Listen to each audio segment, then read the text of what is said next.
that, John. I mean, I feel like Talon right now, it's kind of hard to know where every hero is going. It's not a guaranteed position for Monkey King again, but it definitely could be. I think you could afford to run the Spirit Breaker 4 here. And maybe give KP a hero like that Brewmaster again, if you wanted to go down that route and if it was not banned out. We saw last game, he just rushed Spirit Vessel. It'd be very valuable against the Morphling this game around as well. And they have no real way of dealing with the Brewmaster if it is allowed to get through this last ban stage. So we'll see what they want to do. I mean, AG, 2 more bans to go. We'll see if they even think that the Talon need to pick up another POS 3. It seems as though for now they're assuming a position 1 for Gabby, as they do ban out the Void. And some people do tend to argue that Spirit Breaker POS 4 is not as great as POS 3 Breaker, but I think it's still really good. Yeah, it's just a bit of a slower timing for the Spirit Breaker. I like your point about POS 4 Spirit Breaker. I would argue that instead of Brewmaster, something like a Beastmaster would be really good for Sure. AG. Double Roar, great push coming out, even more vision with your Monkey King. And if you just hide, smoke up, get a Blink Roar onto the Morphling, he's dead. Right? Like we saw that issue for DB in game 1 where after the chain stunts on TB, he couldn't sunder.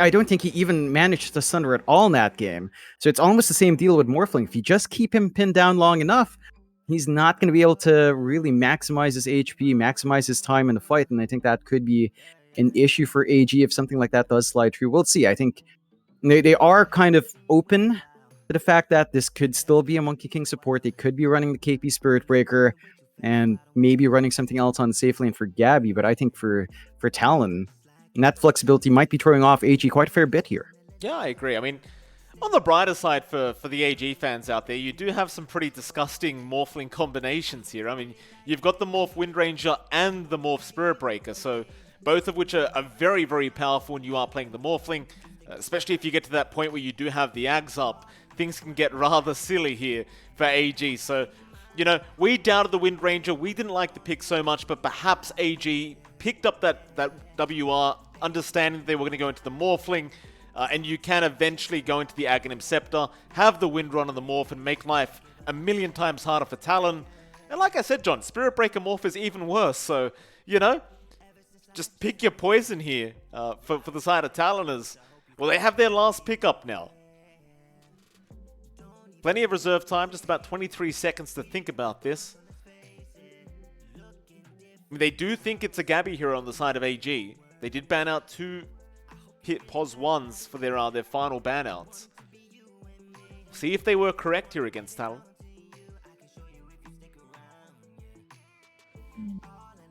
I still feel like a shift for KP on the last pick would be big. They go with a Spectre instead, so it looks like we will get likely our Hide Monkey King, KP on the Spirit Breaker. Still a lot of vision to play with. And this is actually really scary, Mike. You've got a really strong global strat in Talon. Haunt in, get the charge up, have Ember Spirit just Remnant in.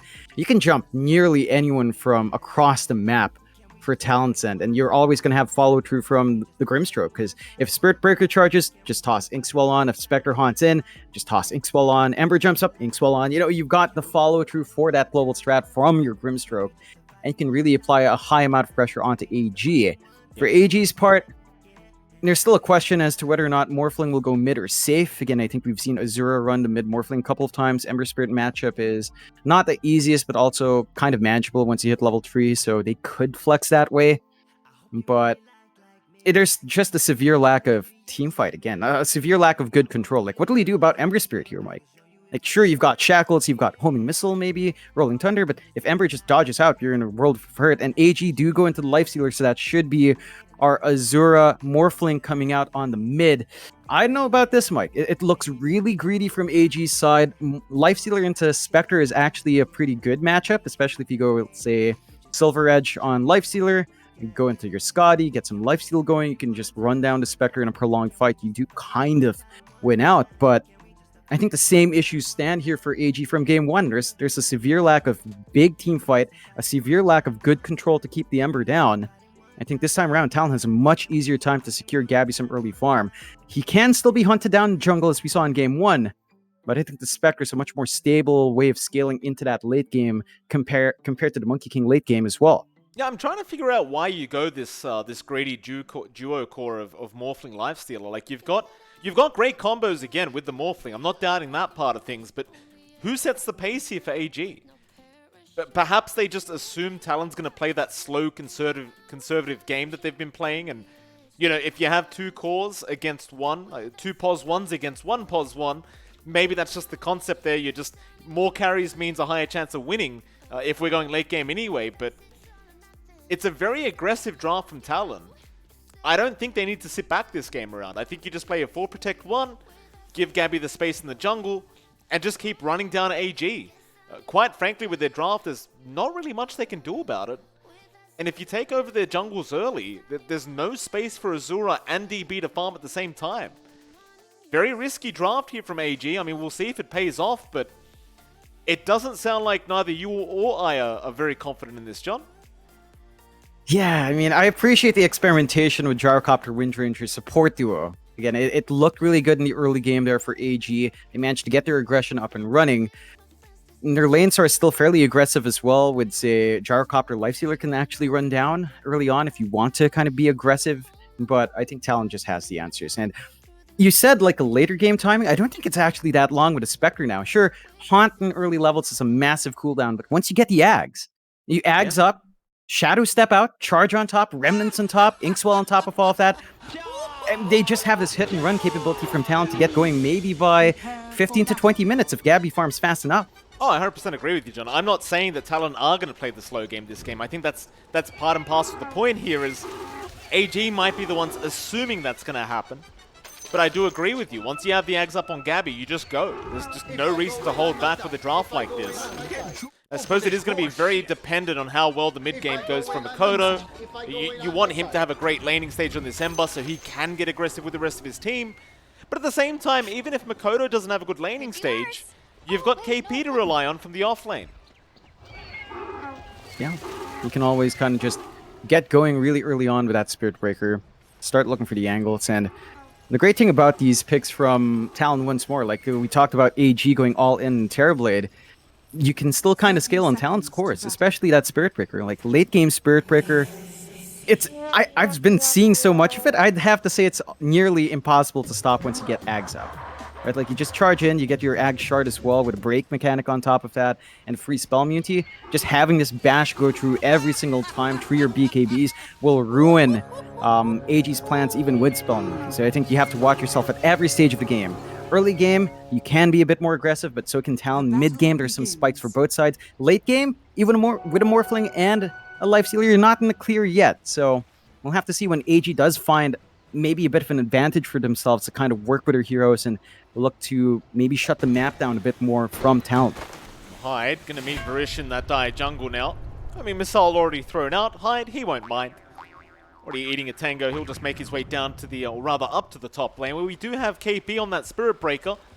So it can be a very aggressive lane here from Talon in this off lane. Of course, DB probably doesn't want to get too aggressive too early on in this Lifestealer, especially against the MK-SB duo. You are going to have Varish there on the gyro, so you may be able to negate some of the aggression that Talon might be able to pump out. You already see DB for now just hanging around in the tree line. Not 100% confident where Hyde is. Hyde, he'll get right to work. Varish going to have to just immediately start working on zoning out Hyde on this Monkey King. Yeah, it's not the easiest lane for Army Geniuses. Sure, level 1 looks a bit funny. It's 3 melee heroes and just 1 range support on Varish, but eventually, once you hit, say, your level 2, level 3 spikes on Talon's End, this can be really aggressive really fast. Charge in, get the follow-up Boundless Strike, maybe set up with a slow from the Tree Dance, and you can just run down the Lifestealer. His laning phase is not his strong point, despite being a bit of a durable pause 1. Varish can only do so much with Homing Missile and Rocket Barrage. It's a good amount of damage, but these are 2 really tanky heroes on the side of Talon, and it's going to be very hard for Gyrocopter to just zone them out completely in this lane. I mean, you say good amount of damage as well, John, but Hyde's basically dodged every homing missile so far with Mischief, so he's getting stunned, but the damage is not really coming in here from Varish. Still, we'll have a look at the other lanes while we still have a chance. Of course, mid lane, Makoto going to be there against Azura on that mid Morphling. For now, Azura, I believe, will have a very good time. So you are just immediately going to have the advantage with all the bonus damage you get from that Agimorph. So Azura going to have no issues CSing. I still kind of worry about the mid-game timing for the Morph, but Well, at least for now, both heroes should be relatively fine, and well, I highly doubt many kills happen in this mid lane. Yeah, I think for Azura, it's very important for him to win out in the creep war here. He's getting some good denies and range creeps, using his stuns at a well-timed point, and he's at level 3, so jumps in for Mikado is not going to happen. It is a little bit less important for the Morphling to control runes, so Mikado might have a little bit more room to get the bottle top-ups every single time once wave is shoved out, and that is one way the Ember can kind of self-sustain. I don't know if you can really expect supports to rotate in for Morphling. Like, you've got Wind Ranger and Jar who can make some early plays, but as we saw in Game 1, you don't tend to do so. And with a Morphling to follow up for you, it doesn't feel particularly threatening. So I think it is going to be a bit more passive on the mid. The one advantage Mikado does have is maybe easier access to a small camp. You can stack up, clear up a bit faster with a Flame Guard. And for Azura, it's all about just straightforward right-click, so not the quickest process, and Mikado still has a way of kind of at least keeping up pace up against Morph here. Yeah. On the final lane, of course, bot lane, you've got Wami there on that Pango, along with LYM. Gabby on that position 1 Spectre, along with Fly on the pos 5 Grimstroke. Gabby not having too rough of a time here on the Spectre. Seems like a very free lane so far for him. LYM and Wami pretty much unable to apply any pressure against the Spec, and I think that's kind of to be expected. You're always going to have the Grimstroke turnaround with the Ink Swap from Fly, so you don't want to get too aggressive on Gabby if you can avoid it. You'd much rather the Grimstroke, but it seems as though Wami is just pretty satisfied with securing his own CS for now, and won't even try to really chip away at either. That is a worrying prospect, though, Mike, because if you give Gabby this initial farm up, again, we talked about Spectre timings. It's not that late anymore. You get into the Falcon Blade, you can kind of see where it goes from there. Maybe you rush the Ags, maybe you go for a Blade Nail first. Heck, we've still seen a couple of Echo Saber pickups, rarely, but it still does come true. So there's a lot of options for Gabby in terms of itemization. And if Wami doesn't put the lid on the Spectre's weakest point, which is early laning, that could just lead to a nice ramp up for Gabby. Like, farming war between Spectre and Lifestealer, Spectre kind of wins out just because you're a bit faster in the jungle with a dagger. So you can kind of just ramp up from there a little bit quicker, hit your item spikes and get running, and once you hit level 6, you don't even need much items on Gabby. You can just commit Haunt, and everyone else can follow up for him. But they can. For now, definitely a great time for Talon. But I've got to say, Azura's having the best time right now on the map. Isn't that Morphling? 29 and 14 in terms of CS. Well and truly ahead of Makoto by about 9.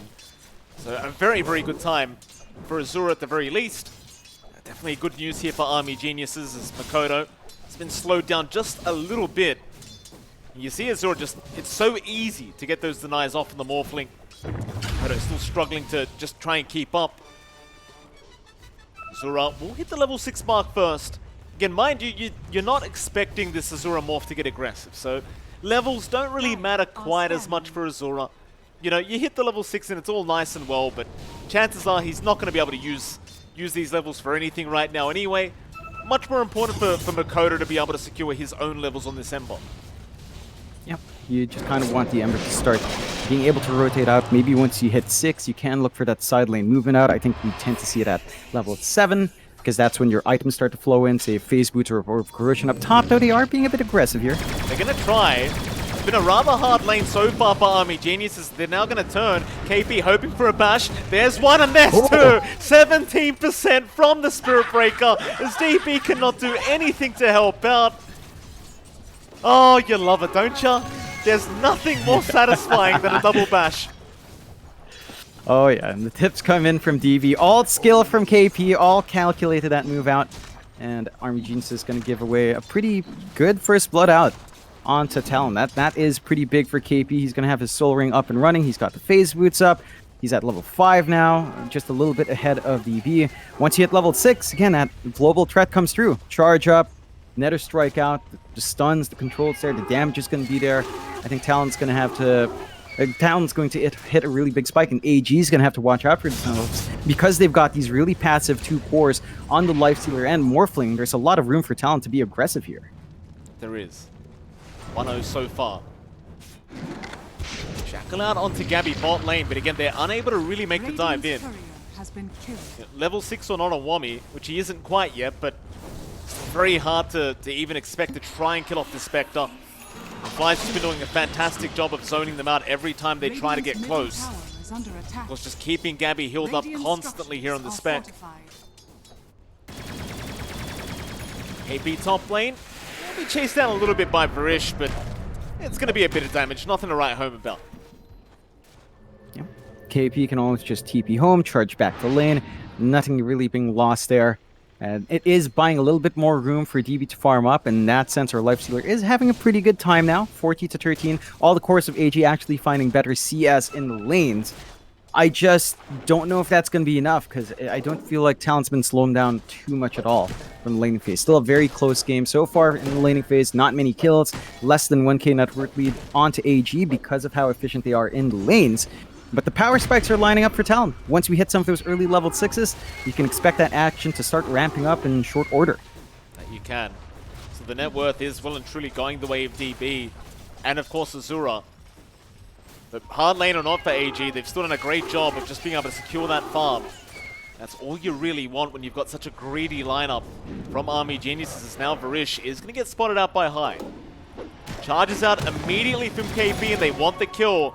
Just a bit of free gold if they can get it. Hyde, he'll get the Jingu Mastery proc going for himself. KP will rush forward, but Azura, he's got a haze strewn up, so he'll join the fray and try to go after Hyde instead. In fact, Talon, they've gone too far. Azura will be able to take his first kill of the game. And it's not like he quite needs it right now with the amount of gold he has, but he will accept it. He'll take a freebie every single time, and Azura, our Morphling, is starting to grow pretty darn big early on. He's got the Morbid Mask up, he can Lifesteal True, Power Treads up and running as well. Wondering what he will opt for first. Is this going to be a Shotgun Morphling, or are we going to see, say, a Manta, focus on the right clicks, maybe an Assange Yasha's possibility there as well. And that will kind of dictate how aggressive Azura will be early on. I think the side of AG, again, they're winning out in farm. For the side of Talon, just a little bit more patience to get those spikes up. Oh, top lane, DB's in big trouble because Gabby has the Haunt up and they don't even really need it. He just comes in just in case they needed a bit of damage. But DB, he just melts. They managed to get good supports rotations out as well. The Phantom's Embrace stopping the Rage from coming out. And just run him down. Really good movement out from the side of Talon. This is going to open up a bit of a shove on that top tier one as well. Not the fastest push coming out from Talon here, Mike.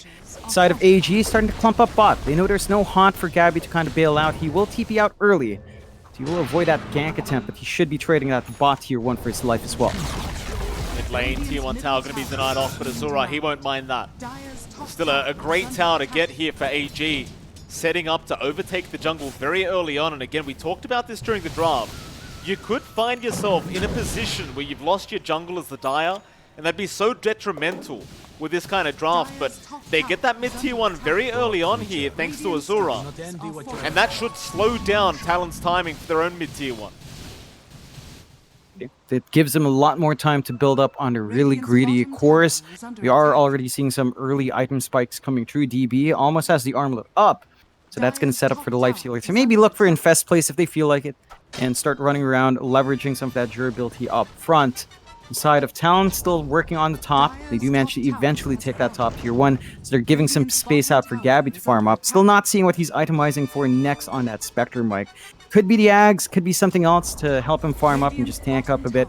But I think this is when we start to approach a moment where AG is feeling a little bit stronger. And we saw this same kind of timing in game 1.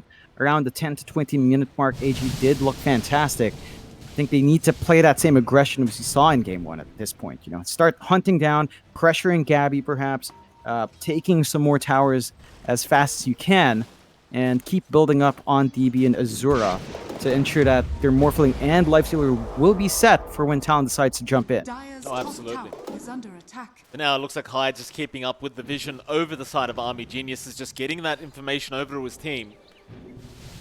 It doesn't seem like Talon are quite ready to make the jump in yet. I suppose without Horn, you just want that little bit of bonus for Gabby if you can have it. So be very patient. Meantime, Hyde does get spotted here by Wommy, but he's going to be able to Primal Spring his way out. Again, he's just worried about getting his own info for his team. However, mid lane, Makoto being stalked right now. Rotation out from Army Geniuses if they can find him. Shackle's not going to land to a tree. So Makoto is still fine to try and get himself out, and he does have remnants available with the homing missile. It's going to fly in, but he's already well and truly gone as KB now. He's going to rush for a charge in. Cooldown is going to connect on Azura. He comes straight away for the Spirit Breaker kill, and he is going to be able to find it. They are unable to help out KP as now the chains are out. Makoto gets caught. Ooh. Really nice play there from Azura. And it's immediately up towards that top lane to start harassing Gabby. That Gabby, if he chains up, he will pop the horn. He'll head down to the bot lane instead, but now DB will get to work. But they've got Hyde there, just in case they need it. And in fact, DB, he's being watched very carefully as the charge will start from KP. They want something that's going to make it worthwhile for the death of Makoto. DB is completely alone, but he does have the Infest to rely on. And in fact, KP, he's not even going to bother trying. DB probably would have been fine anyway, so they just don't waste their time. Yeah. They're making some great work for the aggression on AG's side now. Talon, a bit disjointed there with a charge in from KP. They didn't quite have the follow through to ensure that they can take control on top of that fight. And AG now, because of those pickoffs, are at a 2k advantage. They're having a great time just building up on Azura, building up on their Life Sealer. Armlet already up for DB, makes him a very hard target to pin down. The side of Talon are looking to gun through that mid-tier 1 though, evening out map control. AG does have some presence here. They don't have a Rolling Thunder yet though. They've got Wami dance out with the Ink Swirl combination. Should be enough to take him out, and it is. Azura in the meantime though does get Fly. So you at least get a support for your trouble, and AG will successfully defend the mid-tier 1. Yeah, they hold on to it, so they keep control on their jungle, keep buying time for the course to farm up because of all that movement onto the mid as well. DB is just free to work that bot lane, and the Life Sealer's just being left alone, which is surprising. We talked about Talon maybe playing a lot more aggressive once they had Charge and Nether Strike up. They do have those options available, but again, the angles they've been finding haven't been strong enough, and still down mid, Mikato. Well, YM, he's looking for that shackle angle again, but he's not going to be able to find one. Makoto TPing out without the vision there for AG. They weren't able to cancel. But they can see the remnant. Makoto's going to come back. LYM still being very patient. Do they commit for this? Hides around now and Sentry is down, so I don't quite think so. They've waited too long. Smoke out. Makoto not going to have his smoke broken. He'll wrap around. In fact, DB is being charged right now, so he'll make the jump in with the silence out. But no, he's got the rage off. He's fine for now, but the charge is still going. In fact, KP, he does make his way over, and DB's gone. Straight off the bat, Barish, he'll try to survive, but there's no chance in hell. In fact, KP, he's gone after Azura now. They've got the chains out. The Morphling, he'll try to man fight, and looks like he will be okay, at least for now. But the chase does continue as Azura. He's not out of danger yet. Charge does connect in the Ink Swirl. It's going to be more than enough, but here comes Wami with a massive Rolling Thunder out. He's got at least one. Can he find another? They will find Hyde. KB, Gabby, they're still in trouble, but Gabby, he barely gets out with his life intact. Back now, Wami, no, they still found Gabby, but they'll find Wami as a trade, it seems, as Makoto does get a double kill. And so in the end, a 3-for-3 trade. Wami just turning the team fight around for AG. And I don't even know how Gabby went down, but he just slowly ticked down on the high ground. Yeah, it was the urn from Wami, just enough damage coming through on that tick to take him out. It did end up being a full team wipe, actually, for AG. A bit staggered out, but they did manage to find everything, and that's the aggression we were looking for from Talon. Once they can get running, it's easy for them to isolate these big cores, start running them down, get the damage off, get the control off, and that was a fight without the full Spirit Vessel on Hyde. Once that's up and running, Azura is going to have an even tougher time to sustain himself in these team fights. He will have the Manta style of his own ready, so there's going to be a Dispel on hand to help him in the middle of these fights against that Spirit Vessel. But the Talon still are building up the answers here. AG, though, looking for opportunities, so... Oh, Makoto, he's remnanted right into the gyro, but Wami, not going to pop the Rolling Thunder. Doesn't have the blink to initiate yet, but they do land the stun out, so Wami, he's going to keep going. Spirit Vessel's there. Makoto, he's ticking out very slowly and is going to end up going down. He did not have the mana for Remnants, so Wami, he might die, but it's all worthwhile. In fact, maybe he won't die. The Rolling Thunder's cancelled off. Oh, he cancelled off the Rolling Thunder. Yikes. Yeah, I think he was trying to conserve it for a follow-up fight. Now it still gets expended anyway, so a bit unfortunate, but Talon probably not going to ask those questions. It's still a better trade for AG in the end, as they do manage to take Mikado out, much bigger target for them to find. However, that kill did give Hyde his full Spirit Vessel up. So he's got fresh charges. They can actually hunt for Azura. They can even put a stop just a little bit onto that life healer as well, stop some of that sustain from coming through. And while they're doing all of this, Mike, they're stalling out for KP to actually hit his Ags timing. So we're going to have that lower cooldown Charge of Darkness. We're going to have it pierce through the spell immunity soon. And that just makes this game a very tough game for DB, because he's relying a lot on Rage to just stand forward and get his hits off. KP's going to counteract that immediately. There you go. Soulbind is out. KP, he'll go for a big charge out, landing 2 stuns onto Wami and DB. But the Infest is there, and Wami will remain safe as now Azura does join, and they want to force the fight. Rolling Thunder up in 5. They'll just chase down Fly first. Fly is proving to be a little bit hard to catch, as KP will rush right through them, just in case they needed the bash. And Army Geniuses, unable to reinitiate and force the fight they wanted, are going to be forced to back off. Talon, they'll do the exact same. Yeah, they just get a reset. I think they're very happy with the space they're getting out here on Talon's side, because this is a lot of room for Gab to just farm. Not completely safe. Wami is keeping him in check, but he does have the Echo Saber up now on the spec and is rushing into the Ags. So you are slowly hitting those item beats on Talon, whereas for AG, they are getting bigger and bigger. DB's almost got the full SNY. Azura has the Manta up, so he's protected from that Spirit Vessel and is rushing onto the Scotty. There's a lot of answers coming through here, and it's that spike where both teams' power spikes kind of overlap. Like towards 20 minutes, maybe 30, 35 minutes, both sides will have a lot to play with. So it all boils down to vision, to map control, and so far I think AG does have the forward wards to ensure they've got the angles to play aggressive, but you can't ever discount Talon because of the haunt, because of the tree dance from the Monkey King. It will allow them to scout out just as much as these wards are giving them info. That was a lot of damage from Makoto onto LYM. One sleight of fist and he just takes out half his HP. As now Roshan is going to get started from Army Geniuses. Talon, they have no idea this is happening. No vision around the Roshan pit. So Azura and the gang can get a very early Aegis for themselves. The only person around from Talon is going to be KP, but he's going to have no idea. So nice little pick up there from Army Geniuses. This will allow them to buy even more time and have even a bigger advantage in the next team fight, whenever that is going to come in. For now, though, I think Talon, they'll probably want to avoid the side of AG. Just keep farming up on Gabby and get to the point where the Spectre is just out of control. They are actually watching DB right now on that lifestealer, but in the mid lane, uh-oh, Makoto, he got caught out, but can they perma-stun him? Oh, they can. He had no remnants out, so he had no way to get away from Wami. Yeah, that's a bit greedy for Mikado. At least he does cut through the mid wave, so tier 2 is not going to be able to pressure DB.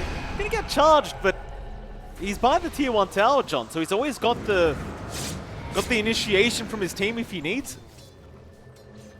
So everyone from Talon, again, just has to run, and the best you really get out of this, or you might find a KP kill because LYM catches him mid-charge.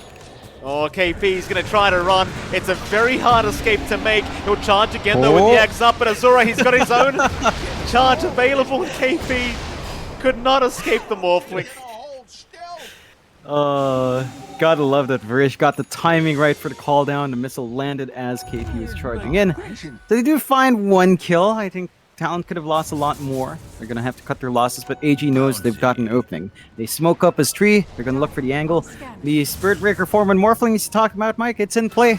Azura can just kind of use that charge to his own advantage in gap closing and catching the backline here as well. I mean, what's more annoying is the status resist he gets with the Bulldoze, I think. I mean, charge is pretty annoying, but that Bulldoze status resist is just ridiculous to try and deal with when you're trying to fight a Morphling. So you've got the Aghanim Scepter now up on Gabby, and that might be time for them to try and go for a bit of a surprise reveal and get a few pickoffs for themselves. They haven't had much luck yet, but everything is basically online now. So we'll see if they can get it done. In the meantime, though, Army Geniuses, nice easy bottom T2 tower to take. No contestation whatsoever from Talon. They might force high ground, and they will. they do have the Aegis up on Azura. So they want to force Talon to try and fight and defend this tier 3. Yeah, and Talon has to make a choice. They're kind of staggering in their movement. They are getting some vision out to high. They could try to rip the backline first, but the towers just melt so fast, so Azura's damage here. They're going to find LYM. That's a great way to start with the Wind Ranger gone. Wami, he'll try to Rolling Thunder through. Azura, he's looking to back out right now. So no real big initiation yet from AG as they try to TP up, but KP's got the charge. And Wami, well, he's still making his escape, but Hyde does have the vision over. So Talon, they're able to find 2 for their trouble. But they do lose their tier 3 tower for that.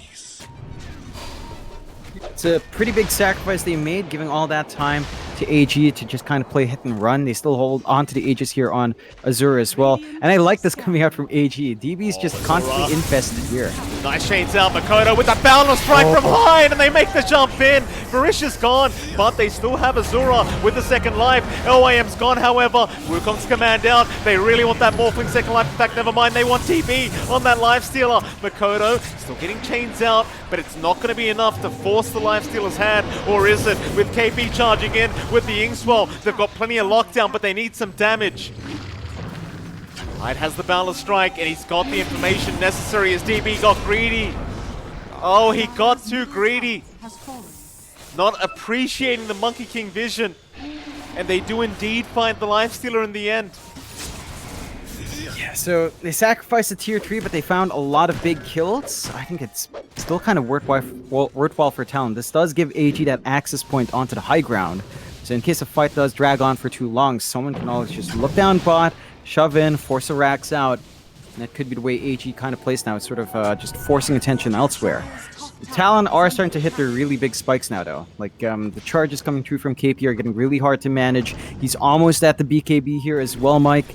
So interrupting the Spirit Breaker charge is going to be very difficult now. You might have to expend Soulbind, and even then, there has to be someone next to him to kind of interrupt it. And you don't have that option because, well, Grimstroke's on Talon's side. So for the side of AG, I don't know. They've got the BKB up in Azura. They're going on to the Scotty next. And DB's build-up is focused on the damage. He's going for the Crystallis.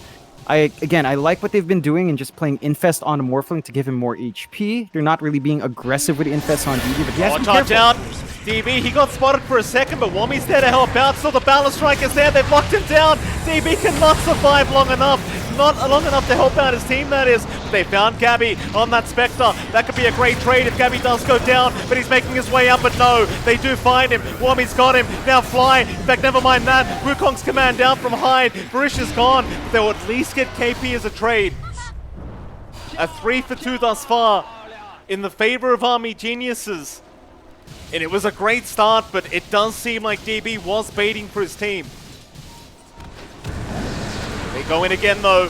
LYM being targeted. Makoto does get caught out, but he does have the Yule Scepter. He does have the Remnant away. So he'll be just fine to make his exit. So AG, they probably will be satisfied with those trades. Yeah, they do manage to put a dent in Talon's aggression. Great counterplay coming through from AG. Just having Wami ready with a roll, blinking in to break up that initiation, manages to buy enough time for them to make up for it. Like, yeah, you still lose DB, but you manage to clean up with Azura. He is your bigger scaling core anyway, so you're happy enough to give him the gold and build up. And this is a lot closer for game coming out here from AG. 16 to 13, less than 1k lead, bouncing back onto AG's end. Talon, they've still got the haunts to play with. They've still got late game item scaling to come through. They have to be really careful about how they commit. I think they need at least the BKB to be up and running here to really get started. And you can just see a Shadow Step. Makes it really easy to just scare off a support. Just jump in, get the Orchid off and jump out, and suddenly someone has to run back to base. Yeah, I mean, you love the Orchid pick up there from Gabby. Gives him that solo pick-off potential on these supports, and that's always appreciated as a Spectre. So AG, the net worth lead is kind of bouncing back between these two teams, so there's no real leader yet. It does still feel like Army Geniuses might be the stronger team with their own draft, but Talon have been kind of proving that wrong. Talon, they start to look towards that top tier 2 tower. Kind of hard to commit for this though, because you do have the bot lane being pushed in. The Hyde, he'll try to get a bit of chip damage as they do move in now onto Varish. They found a solo gyrocopter, but he does have his Infest around with the Lifestealer. He'll be able to keep Varish safe. Gabby, he didn't really commit all the way anyway. Just trying to scare him off again. Just kind of zoning out the softer targets of AG, getting some information out as well. Aside of Talon, they really need this top tier 2. If they can take Outpost, they can try to secure next Roche, and that will set them up a lot better with 2 lives on Gabby, maybe even 2 lives on Mikado if they feel like the Ember's a bit more impactful, and kind of run from there. AG, again, doing a great job of just keeping up in farm. Azura is still #1 on the Morphling, a 3k lead above Mikado. Scotty's almost up. That could be the big timing they need to have more stats, some great slows, and some healing reduction coming through from Morph to keep Talon in check from these chases. That can make it a lot harder for them to just run up and get the damage off, especially for Gabby. If his dagger is off cooldown, he's getting Scotty'd up. It's not going to be easy for him to run forward and do some damage here. Both teams just still sitting on opposite sides of the map. Neither one really wanting to commit too hard quite yet. KP will make his presence known around DB. And I do believe that Talon are only interested in that top tier 2 tower for now as they want the outpost back. In fact, never mind that. They're going to smoke up as 3 and move down south. Once again, KP got the vision. They'll move in now. The horn down. Who have they got? It's going to be Wami straight off the back going down as LYM. He will drop to boot. Who else have you found though? They'll move into the backside again. But they've got the high ground now with Azura. Wami, he just bought back. They want to try and get a team fight going. Talon, they're not really giving the opportunity over. Wami's trying his best. Nice blink back onto Mikoto. Charges there. It's not going to be enough. They had the silence out on the Ember, and now KP's in a bit of trouble himself as he does get caught. Getting too old for this horse shit. So Mikoto, a little bit too aggressive on the Ember, does give AG a way of making that buyback of Wami worthwhile. It does work out for AG in the end. They find a couple of big kills. I think you really have to watch yourself when you give away that Ember Spirit form onto Morph, and that does mean Mikado is going to try to build up onto the Lincolns instead. They're trying for Roche, but it's not the fastest process, and DB does count that out. The bash. Wow. The Roche bash saved Roshan. Fly, goodness. Roshan obviously paying Roshan quickly before he makes his exit from that Roshan, but still AG, they will take their revenge straight off the bat. But Gabby, he tries to steal, but he does not get it. Nice attempt, but Azura, too quick with the fingers, is able to take it himself. And John, would you believe it? Bot rune spot, there's a double damage rune there. As is tradition, Mike, Azura is set to do a lot of right-click damage in front line, and, well, they're still smoked up here on AG's end. Talon just kind of lagging a bit behind. They're not lagging behind big in net worth, but Azura's just way too big in Morphling. Has the BKB to protect him now. KP. Charges out, nice charge timing. The gust is going to slow him down a little bit, but they can't actually stop him with the charge. Homing missile just flying across the map. You know, he does have the shards in the homing missile, so, you know, if the rocket was close enough, John, that might have been enough, but KP's just a bit too fast, though. Azura now has his own charge up, going toward that top lane, but Gabby is able to TP out in time. Instead, they'll go after Mikoto, but he will also remnant out at the right time. So nobody being caught by army geniuses, everyone is safe from Talon. They've just got to be very persistent in ensuring they do not get caught while this Aegis is up on Azura. Just a lot of patience that has come through from Talon. They will go for a smoke as 4 though. Be looking to find a soft pick off here. Side of AG are in a really good position to break that, mainly on the high ground of the triangle. So it doesn't look like Talon will be able to find a good angle to really fight in here. As AG, they've taken top tier 1, only 1 outer tower left for Talon. And again, they're getting really big on their course. They'll go for a smoke play. I think the edge of that was caught out by the obs ward, so Talon might have an idea as to what's going on now this time. That they will. The hold the high ground. KP, he'll go for a charge in and break the smoke. This is a bit dangerous, but a boundless strike will be there to hold them back. Still KP dropping fast. We'll get another strike off. Now the Haunt in. Gabby, he'll be there. They want the backside. They've got LYM down in that Wind Ranger, but he'll buy back, and so will Barish. They really want to commit for this team fight, as they have at least found Fly on the Grimstroke, and now they even found KP out with a great shackle from LYM. They at least get 2 for their trouble. Is it worth the double buybacks?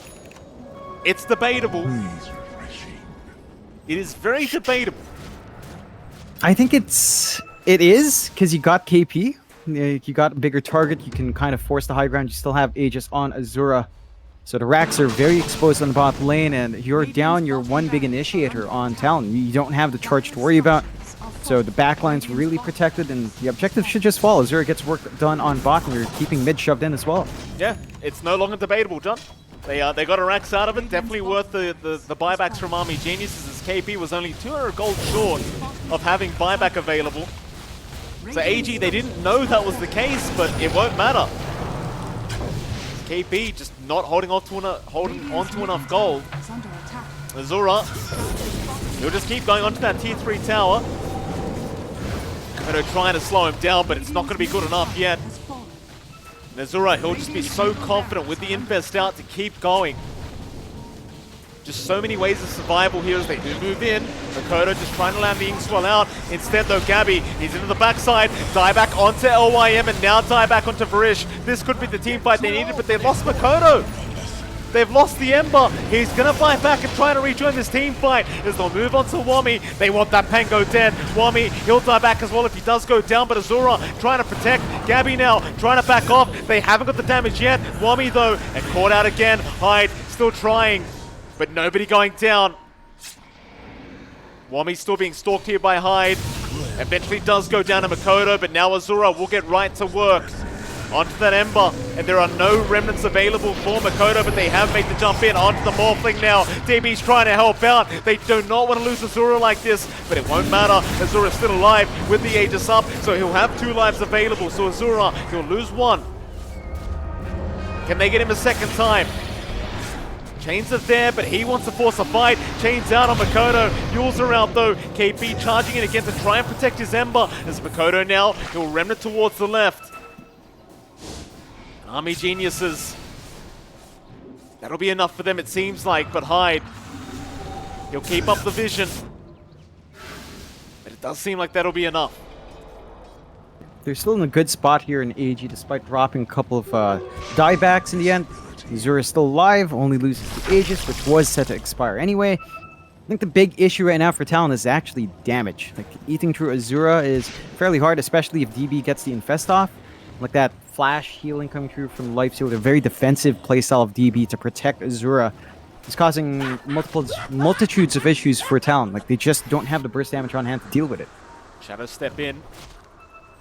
Just temporarily there from Gabby, but again, it's just all about the vision to allow the charge onto LYM, and there's no buyback on LYM. In fact, now, great chains out. Makoto, he's hold till down, 2 of them down, as Varish is slowly ticking away, but KP's gone. They at least found 1. Hyde, nice Wukong's command onto Azura, but there's no real damage. So they got the 2 supports again for the side of Talon, and that'll buy them more time. They only lost KP for that. It's still a really good trade out from Talon. They're digging through this gold lead that AG has had for a while, down to just 5k now from a 7k, 8k peak. So they're holding out well. Issue is they've got 2 lanes that will always shove in. They haven't made progress on these outer towers as well from AG side. So mid tier 2 still stands, bot tier 1 still stands, limiting the map space and push potential of the side of Talon. I think they've got to kind of rectify that. At the same time, I think they might have to wait for next Roche. We'll see in about a minute and a half when the timer is. They have to be in a good position to contest it this time around. They can't afford to let AG get Roche number 3 and just run down again with Aegis Cheese and either an Ag's Blessing or a Refresh Shard. That's going to cause way more issues for Talon, as they've already kind of struggled in forcing these fights out. Having Cheese and Aegis makes it a lot harder. Oh, balance again from Hyde, and they'll make the jump in onto DB. That'll be the primary target. The life stealer DB so low already, but he's alive. He'll get the infest off onto LYM. They'll continue though. Azura making the charge out. Makoto, he's still alive, but for how long? He'll die back on the Ember. That's not a great start for Talon whatsoever. There's now the backside. Another great balance strike out. They'll at least find Varish down, but KB now, he's been caught out. The charge is in from Azura. He's going to die to his own charge out. Tips are there for the Morph. It's a very tough time for Talon as they just cannot win out these team fights. No, they're lacking some real hard bursts to take care of some of those longer cores. At the least, Cavi assassinates LYM. So he does at least find a hero to trade off, but I think AG is still in a good position to go for the high ground. Azura is just nearly unkillable. With a Satanic up, with a Manta, there's a lot of Dispels on hand. And again, they've been so defensive with the Infest uses, just looking to save out their big core if possible. Azura on the Morphlings just so hard to control. I think Talon's got to find a way to just instantly lock down Azura, prevent the Morphs from coming out, because once he turns into Ember or Spirit Breaker, he makes use of those spells really well. Like, he gets his own charge, he gets his own Searing Chains, and that just stops Talon's fight across the board. They just can't afford to give that possibility out to Azura. Absolutely not. You've got to give props as well. Like, we doubted this draft from Army Geniuses quite a bit, but it seems as though DB's main focus is to just keep Azura alive. So he's almost like a weird support pos one in some senses. Hyde is going to get spotted out there for a second. Okay to blink through the tree line and just get the hell out. Still AG, just first dibs on this next Roshan, which is up in 25 seconds. They are going to leave the pit for now. Talon, they'll have the information that AG are looking for that next Roshan immediately as it spawns. And now, though, it's going to be all about those tier 4 items. Just trying to gather them as you can for Talon, because they are going to need every bonus they can get. Roshan, well, it's up in 1. Varish will get the info over. See how Talon tries to counter this one out. Oh, there's an Axe on there as well. An Axe blessing for your Morphling is already there as well. Can you believe that? Yeah. What more could you ask for? It's going to be a lot for a Talon to have to work against. They do have the Haunt, but they need to move quick. They need to find an angle to work this Roshan to their advantage. Good scan from AG, though. Does force them out a bit. Hyde's trying to find the supports once again. You want LYM and Varish both dead first if you can get it. Roshan half HP is Makoto. He'll check the pit one more time. Courier down for Varish, and that'll give the position away from Talon. I think Talon, as long as they know the Roshan's not going down, they'll be happy. Oh, Hyde, he has his creep drop down. Charge in immediately from KP with the Spinal X out. Nobody dying yet. There's Hyde. Nice balance strike in. They've got LYM. Soulbind out as well. The Infest trying to save. Now Gabby. He'll pop the horn. LYM's gone straight off the bat. Buyback will be there. Gabby, he's going to be very careful, but so does Makoto on the Ember, who's been perma-stunned up. Makoto not again. He's going to drop. Azura's got him another time. As now Talon, they need a way out of this team fight, but it's not going to be that easy. They dropped 2 straight off the bat. LYM, yeah, he committed a buyback, but it's well worth it. And now Roshan can resume for Army Geniuses. As I don't think Talon can really try and defend this. Your best hope is Hyde or Gabby trying to sneak their way in, but it's too late. Ags and Aegis up on Azura. And things are about to get a hell of a lot more fun if you're an Army Geniuses fan. Oh yeah, I think for Talon, they've got a couple of big issues here, Mike. We talk about Mikado's item buildup. He was trying to go Linken's to block off the form of Azura into Ember, but he doesn't have a BKB. The moment he yields us up, Wami's just in there looking for the opportunity to roll him down, and I think he needs that spell immunity on the Ember to stand up front. Like, there's just no way you play along against Wami's great rolls, and it's just such a consistent issue. AG, with all the protection they have, with this huge advantage, RG is going to gun for the top set of racks. There is still a range racks on mid, so they're going to have to swing around for that for the Megas. It does feel like Talon's running out of options in order to keep this defense going. Backside, LYM to be able to survive, though Hyde moving in, again, getting the vision over. Barish, he's the target. Hyde, just trying to find a way out now, is pouncing through the trees, and looks like he will make it as Wami. He can't quite keep up. Zura, he's kind of been left alone. Charge is there, but he does have 2 lives plus BKB Titanic. And Lincoln's for that matter. So Makoto, he'll move in again to the backside. Onto Barish. They want that gyrocopter. Barish already so darn low. Makoto, he'll get the job done. But who else can they find? KP, he's already quite low himself as Azura. He found Fly on the Grimstroke. But they've got Wami in the tree line. Aeon Disc, it'll be procced. Wami still alive, gets the roll up as Wukong's is there, but Azura, he's having a man fight. KP, he'll keep charging in and out. Nether Strike's not there, and KP, he's gonna drop. No buyback availables now. They can really clean up. Gabby, he's trapped between a rock and a hard place, but he'll horn down it there. Instead, they'll try to Wami again, but he is still surviving on this Pango. He will not die. As DB will keep chasing down Makoto, who's practically out of mana. That was his last remnant. Even with the axe up, and Mega Creeps are now up and available for Army Geniuses. Oh, they found Hyde. Great pickup here for AG, as they might just keep going. In fact, I think Azura, he's into the base. He's onto the tier 4 towers. Azura just has no fear right now. Chains down again. We'll try to slow him down, but it's very... Oh, and Gabby dies as well. He does have buyback. He's going to have to commit as the Ancient is now exposed to Azura. He's going to waveform out. Wait for his team to re-engage with him. Wait for him forward. They'll go on to Hyde. Hyde just did buy back. Azura, he is slowly being chipped away at, but again, he has the Aegis up. They'll in fact ignore the side of Talon, and they're right onto the Ancient now. Talon, you've got to do something right here, right now. Azura, he's ignored them, and the GG's called.